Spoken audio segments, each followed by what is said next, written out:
of summer, it was the first of the new romance. He walked into her in the corner. She said, I don't dance. He said, baby, let me teach you. She said, okay, when? He said, how can I reach you, baby? I really like to see you again.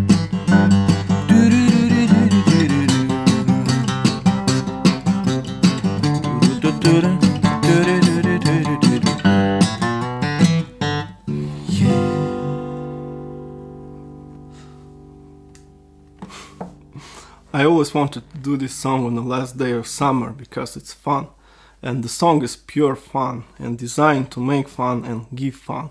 Dire Straits had only 60 songs, so that's a pretty expensive song real estate we have here. The song is especially cool because Mark always played the rhythm part only for this song, and playing rhythm is my favorite thing in the world, and so this is a perfect song for me.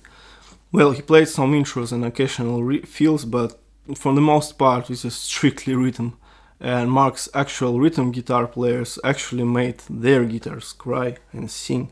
What you'll also find is that this song continues the long list of songs with Mark's typical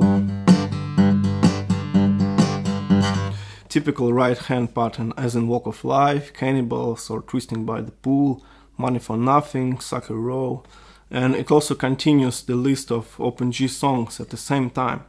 Yes, it's also a fingerstyle blues in open G, and this is not only the only time Mark used that configuration, by the way.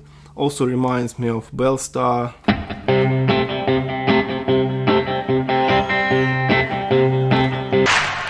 all shook up.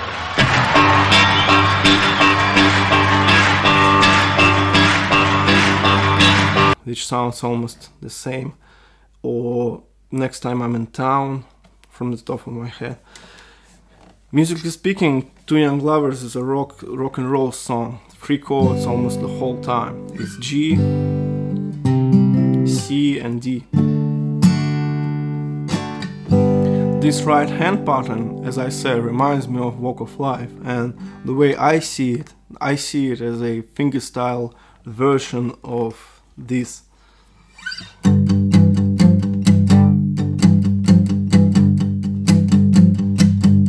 Yeah.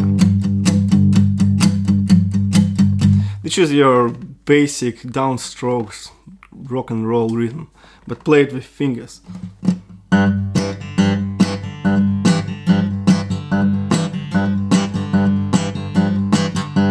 On only 2 strings, so it's 3 fingers but 2 strings. And the action is happening mostly within index and thumb fingers. It's up, thumb, up, downstroke. Up, thumb, up, downstroke.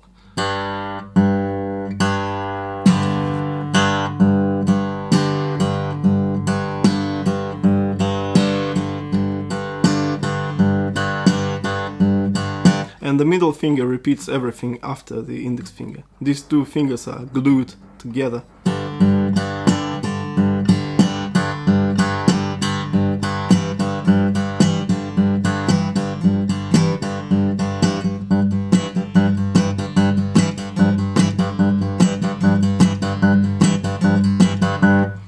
A couple of nuances I found. I like to play this particular rhythm closer to the bridge, so it gives a more punchy sound.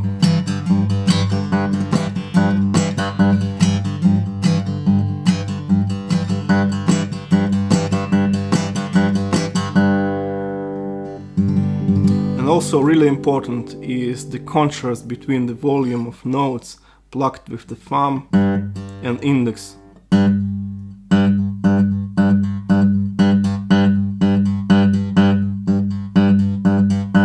Notice how much louder the thumb sounds. So it's a loud, punchy sound. I'll try to play it with an even more volume and let's see how bad it sounds.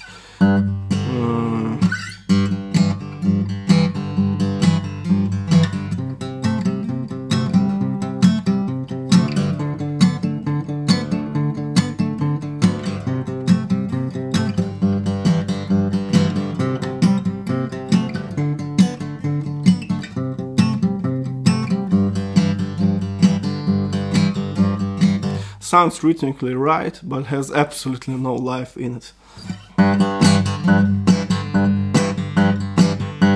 It's supposed to bounce.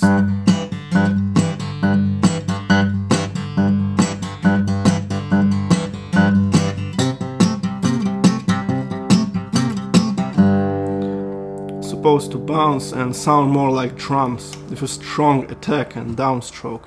The more songs with this technique I learn, the more I start to understand how it works, which sounds alright. The more you play, the more you learn. But there are other details that I think are cool to point out.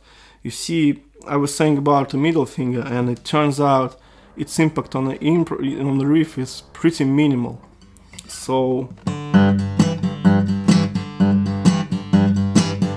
all the focus should go on the thumb and index. The thumb sort of bounces on the string here, like that,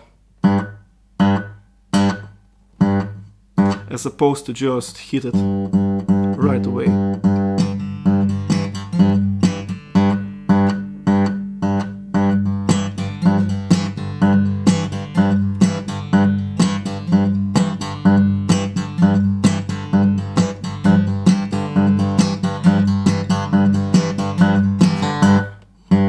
The left hand is also important because all these hammer-ons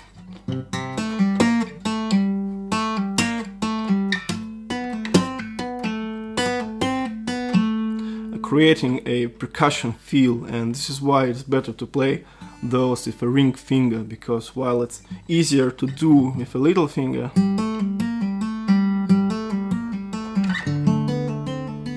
the riff loses this percussion feel.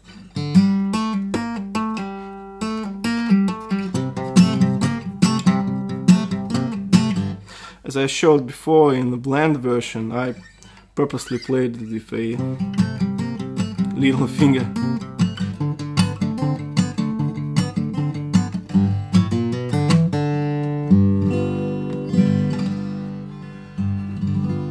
So that's quite a long list of things to consider about this somewhat simple rhythm. To recap, first it's the volume difference.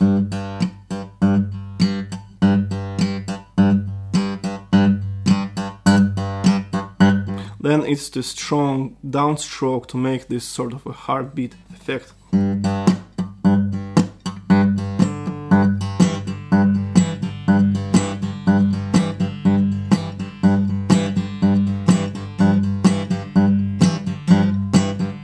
Next it's the strong left hand hammer-ons.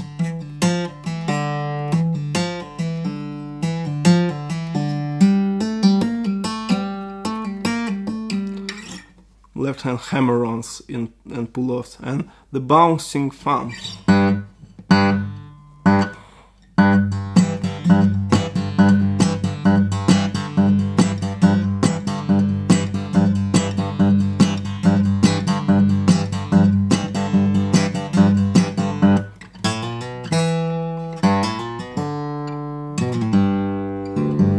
Add it all up and it will sound amazing. Leave at least one aspect of it and it will destroy the whole thing, so be careful. Interestingly, I tried to play the song in standard tuning and it just doesn't work for me. So this was an instance of when a song requires a weird tuning, and it's especially funny to see Mark using like 5 different guitars to play that song, and it's only written just because of the weird tuning. But if the song requires a weird tuning, you just do it. In standard tuning it sounds like a black and white version of the song, if you know what I mean. As you can imagine, that's quite a fun song to play along to the record, especially then all the solos and ridiculous stuff start to happen. My favorite part would be when the song